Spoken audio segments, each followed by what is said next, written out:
এই ঘটনাটা আমার পিসিমশাইয়ের সাথে ঘটেছিল। আমার পিসিমশাই বাজারে মাছ বিক্রি করতেন। তিনি একদিন ভাবলেন কি রাতের বেলায় গিয়ে পুকুরে জাল দিয়ে আসবেন এবং ভোরবেলায় গিয়ে সেই জাল থেকে যত মাছ হবে সেইগুলো গিয়ে বাজারে গিয়ে বিক্রি করবেন।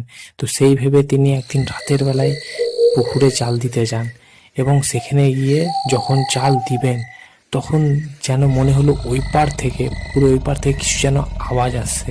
তিনি যখন ওই দিকে তাকালেন, তারপরে যখন দেখলেন যে মাটিগুলো যেন উড়ঘরের মতন বেরিয়ে বেরিয়ে বেরিয়ে বেরিয়ে আসছে, আর অনেকগুলো বাচ্চার যেন কান্নার ডাক মানে ভেসে উঠছে এবং কালো কালো ছোট বাচ্চার মতন ছায়া যেন পুকুরের জলে ঝাঁপ দিচ্ছেন, আবার উঠে গিয়ে আবার ঝাঁপ দিচ্ছেন, আবার উঠে যাচ্ছে, আবার ঝাঁপ দিচ্ছেন। সেই দেখে আমার পিসিমশাই পুরো থরথর করে কাঁপতে লাগে এবং সেইখান থেকে ছুটে একদম বাড়ির দিকে চলে যায়।